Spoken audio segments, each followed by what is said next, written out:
오늘 하나님의 말씀은 신명기 11장 9절에서 14절입니다. 신명기 11장 9절부터 읽겠습니다. 또 여호와께서 너희의 조상들에게 맹세하여 그들과 그들의 후손에게 주리라고 하신 땅, 곧 젖과 꿀이 흐르는 땅에서 너희의 날이 장구하리라. 내가 들어가 차지하려 하는 땅은 내가 나온 애굽 땅과 같지 아니하니 거기에서는 너희가 파종한 후에 발로 물대기를 채소밭에 댐과 같이 하였거니와 너희가 건너가서 차지할 땅은 산과 골짜기가 있어서 하늘에서 내리는 비를 흡수하는 땅이요 내 하나님 여호와께서 돌보아 주시는 땅이라. 연초부터 연말까지 내 하나님 여호와의 눈이 항상 그 위에 있느니라. 내가 오늘 너희에게 명하는 내 명령을 너희가 만일 청종하고 너희의 하나님 여호와를 사랑하여 마음을 다하여 뜻을 다하여 섬기면 여호와께서 너희의 땅에 이른 비와 늦은 비를 적정한 때에 내리시리니 너희가 곡식과 포도주와 기름을 얻을 것이요. 코로나 사태로 인해 사업적으로 경제적으로 많은 사람들이 고통을 겪고 있습니다. 재정과 경제 생활을 향한 하나님의 마음과 뜻을 배우는 것이 참으로 중요한 시기라고 생각합니다. 우리 경제 생활을 향한 하나님의 마음이 무엇일까요? 그것은 우리가 풍요로운 삶을 살기를 원하시고 또 그렇게 축복하시기를 원하신다라는 것입니다. 9절을 보시면 또 여호와께서 너희의 조상들에게 맹세하여 그들과 그들의 후손에게 주리라고 하신 땅, 곧 젖과 꿀이 흐르는 땅에서 너희의 날이 장구하리라. 약속의 땅 가나안은 젖과 꿀이 흐르는 땅입니다. 젖은 가축들을 키우는 경제 수단인 모축업을 상징합니다. 꿀은 히브리어로 드바시인데요. 꿀벌에 의한 꿀만을 말하는 것이 아니라 우리나라의 조청과 같이 과일로부터 만드는 과일 시럽을 의미하기도 합니다. 그래서 종려나무나 과일나무의 풍성함을 의미하는 것이 꿀입니다. 이처럼 목축업과 농경업에서 이 젖과 꿀이 흐르는 이 복된 삶을 살기를 하나님은 원하셨던 것입니다. 우리가 때로는 경제적으로 힘들고 어려운 시기를 경험하기도 합니다. 그러나 하나님의 본심은 우리가 가난하고 경제적으로 고통당하는 그것에 있지 않다라는 것입니다. 그렇다면 이 젖과 꿀이 흐르는 땅의 의미에 대해서 우리가 좀 살펴볼 텐데요. 사실 성지순례로 이스라엘에 방문하면 젖과 꿀이 흐르는 땅이라는 이 말이 잘 어울리지 않다라는 것을 발견하게 됩니다. 실제로는 메마른 광야와 거친 땅이 많은 것을 보고 의아해 하게 되는 것이죠. 이 4월부터 10월 사이에는 건기가 있기 때문에 덥고 건조한 날씨 때문에 농작물이 잘 자라기가 쉽지가 않습니다. 그럼에도 불구하고 젖과 꿀이 흐르는 땅이라고 말씀하시는 이유가 있는데요.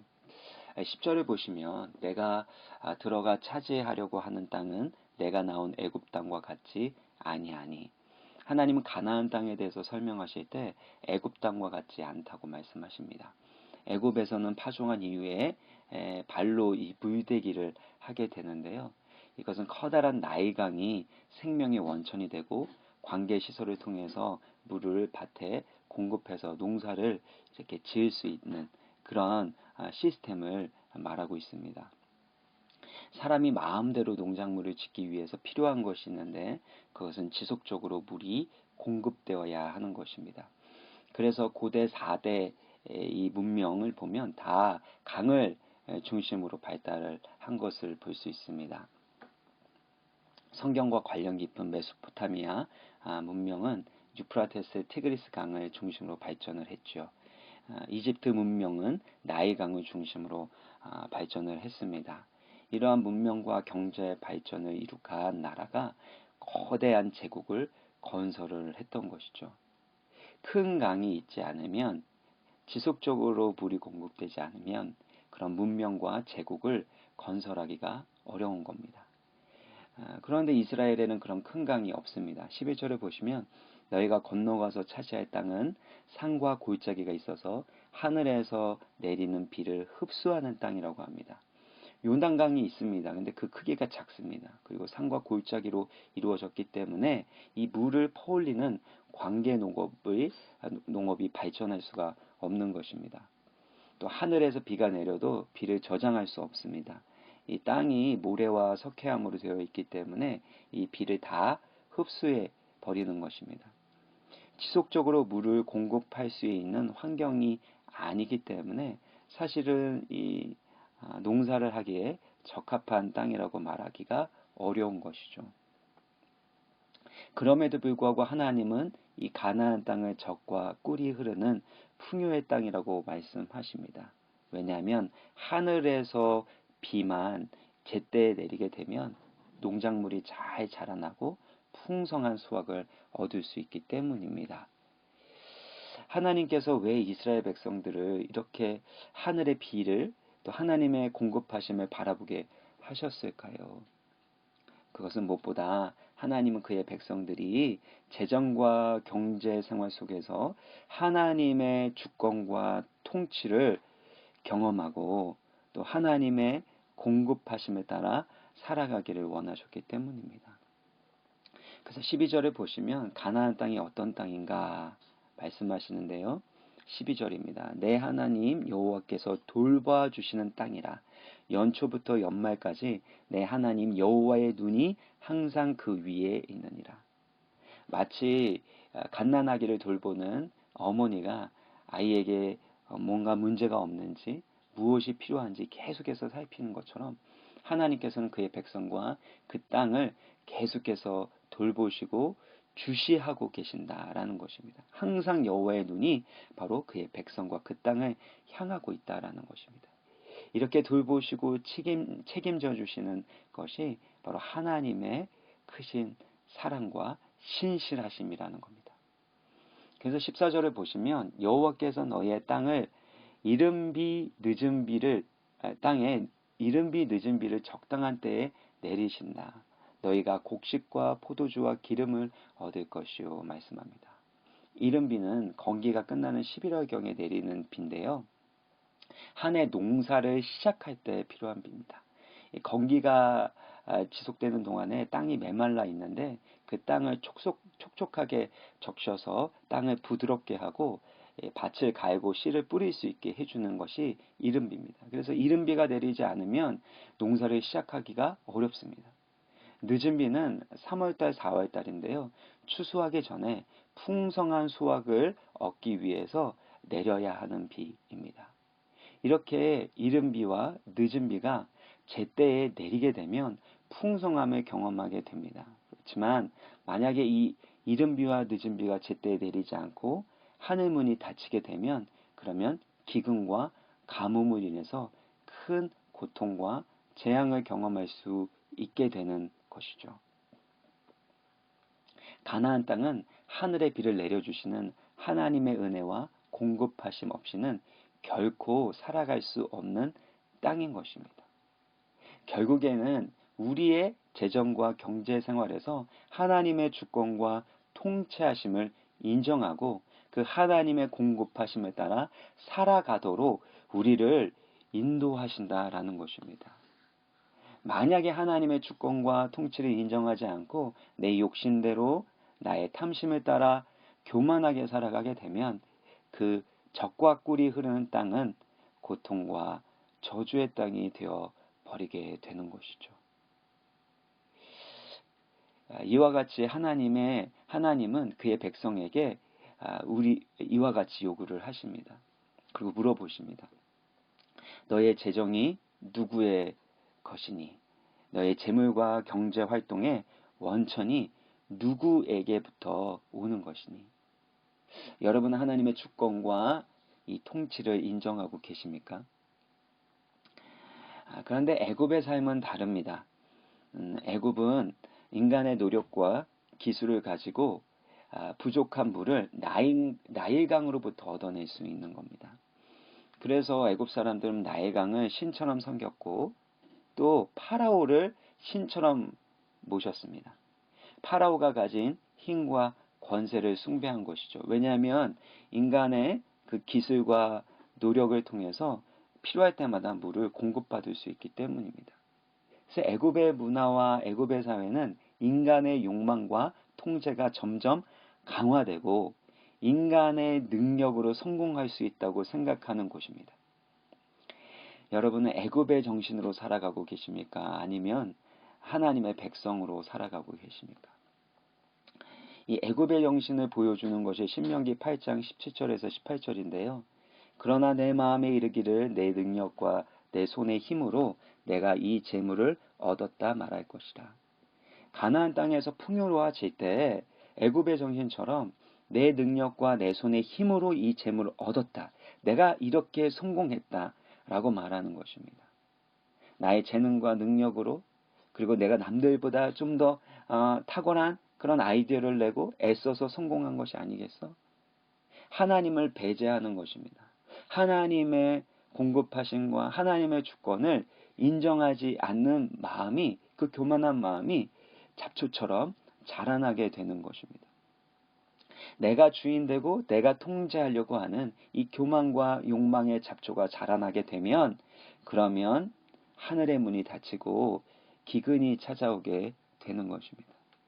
그래서 가나안 땅에서 풍요로워졌을 때, 하나님의 축복하심을 경험했을 때, 강성해졌을 때, 그때 자라날 바로 교만과 욕망의 그 불신앙의 잡초를 뿌리째 뽑아버리라는 것입니다.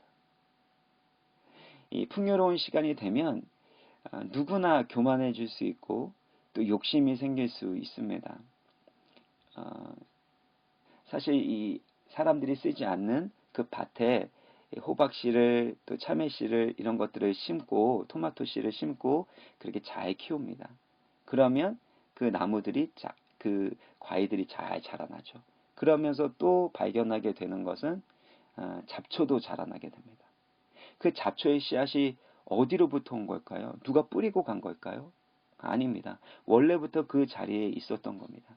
그런데 그 토양에 물이 공급되고 이 과일들이 잘 자라날 수 있는, 농작물이 잘 자라날 수 있는 환경이 되니까 잡초도 함께 자라나는 겁니다. 그래서 성공의 시기에 반드시 해야 될 것이 있다면 교만과 불신앙의 잡초를 뿌리채 뽑는 것입니다. 이걸 할 수 있도록 하나님은 우리 가운데 지혜를 주시고 또 사람을 보내주시고 또 때로는 우리 가운데 고난과 고통도 허락하신다라는 것입니다. 결국에는 교만과 불신앙의 잡초를 뿌리째 뽑아서 착하고 좋은 마음밭으로 기경하기를 하나님은 원하고 계시는 것입니다. 그래서 두 가지를 기억해야 되는데요. 바로 신명기 8장 18절의 이 말씀에 따라 두 가지를 기억할 때 놀라운 회복과 축복이 임합니다. 신명기 8장 18절입니다. 내 하나님 여호와를 기억하라. 그가 내게 재물 얻을 능력을 주셨음이라. 이같이 하심은 내 조상들에게 맹세하신 언약을 오늘과 같이 이루려 하심이라.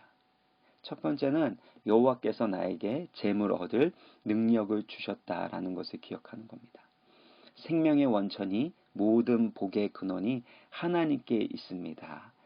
모두 하나님께서 주셨고 모든 것의 주권이 하나님께 있습니다. 이렇게 고백해야 됩니다. 하나님의 백성은 광야에서 매일 만나를 먹으면서 이 하나님의 공급하심을 경험하고 하나님의 다스림을 인정하는 믿음의 훈련을 하지 않았습니까? 예수님께서도 우리에게 가르쳐 주신 그 주기도문을 통해서 이것을 가르쳐 주십니다. 일용할 양식을 주옵시고, 일용할 양식은 내가 열심히 일해서 벌어야 하는 거 아닙니까? 그래서 회사에서 열심히 일하고 사업도 열심히 하는 거 아닌가요? 내가 열심히 노력하고 능력을 발휘하지만 그 모든 것 가운데 재물 얻을 능력을 주신 분이 하나님이시라는 것을 인정하라는 것입니다. 그래서 일용할 양식을 주옵시고 매일매일마다 이 하나님의 은혜와 공급하심을 구하고 하나님의 주권과 통치를 받아들이며 살아가라는 것입니다. 하나님의 공급하심, 하늘에서 비를 내려주시지 않으면 인간의 모든 수고가 헛될 수밖에 없음을 우리는 삶의 현장에서 깨닫고 체험하게 되는 것입니다. 그때는 내가 더 열심히 내 능력을 발휘하고 또 누군가의 도움을 받아서 해결하려고 할 때가 아닙니다. 하늘을 바라봐야 합니다. 공급하시고 도우시는 하나님의 은총을 갈망해야 합니다. 그러면 하나님이 공급하십니다. 이 하나님의 공급하심은 우리의 예상과 예측을 넘어서는 것이죠. 많은 경우에는 서프라이즈로 오게 됩니다. 왜 그럴까요? 하나님이 주권자 되시고 이 은혜가 얼마나 큰지 놀라운지를 깨닫게 하시는 것입니다. 내 힘으로 내 능력으로 한 것이 아닌 것을 알게 하시는 것이죠. 그래서 내가 주인 되고 내가 통제하는 것이 아니라 하나님의 통치와 은혜로운 공급을 의지하게 하시는 것입니다. 그래서 서프라이즈로 하나님이 또다시 축복하시고 부욕해 하시고 하나님의 영광을 나타내 주시는 것입니다. 그러므로 일용할 양식을 매일매일 간절히 구하십시오. 다니엘처럼 하나님의 통치와 은혜의 언약을 향하여 창문을 여십시오. 그 창문을 열고 무릎을 꿇고 기도하시길 바랍니다. 간절히 감사함으로 하나님의 통치와 그 은혜의 역사가 임하도록 기도하실 때 반드시 하나님은 회복의 역사, 갑절로 갚아주시는 놀라운 부흥의 역사를 허락하여 주실 줄 믿습니다. 두 번째는 하나님의 약속과 구원의 역사를 위해 재물 얻을 능력을 주셨다라는 것을 기억해야 합니다.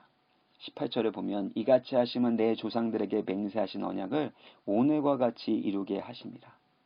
내 조상들 아브라함과 이삭과 야곱에게 하셨던 약속을 성취하기 위해서 하나님께서 축복하셨다라는 것입니다. 아브라함에게 어떤 약속을 하셨습니까? 땅의 모든 족속이 너로 인해 복을 얻을 것입니다.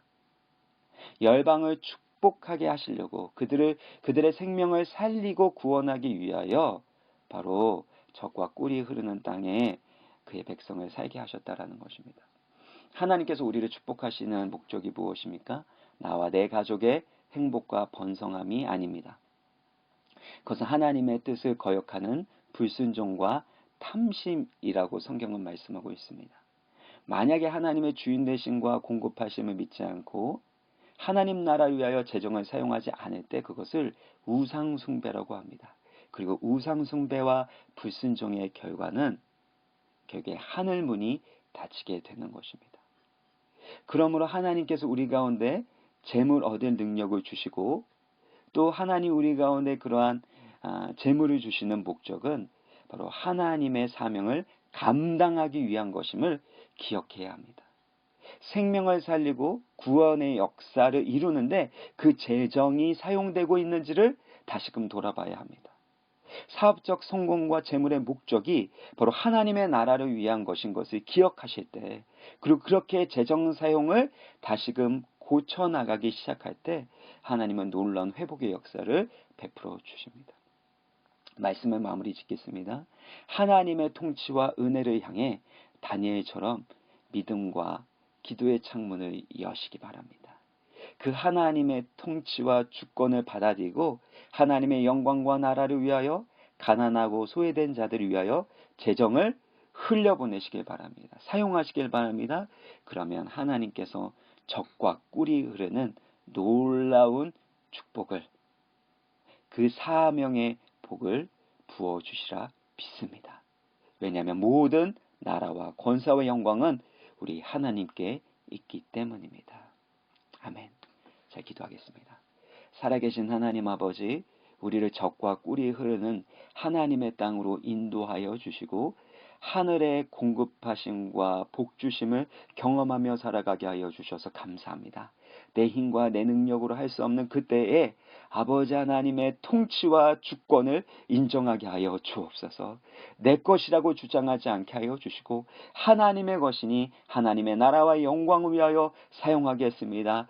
고백하게 하여 주시고 그렇게 하나님께 드리고 흘려보내게 되어질 때 다니엘처럼 놀라운 하나님의 복주심과 역사하심을 경험하게 하여 주옵소서. 하나님의 통치와 은혜를 향해 다니엘처럼 믿음의 창문, 기도의 창문을 활짝 열게 하여 주시고 하나님 앞에 무릎 꿇고 하나님의 주권과 통치 앞에 무릎 꿇고 그 하나님의 나라와 시대를 위한 사명을 감당할 수 있도록 은혜 위에 은혜를 베풀어 주시며 성령으로 인도하여 주옵소서. 모든 나라와 권세와 영광을 가지신 예수 그리스도의 이름으로 간절히 기도합나이다. 아멘.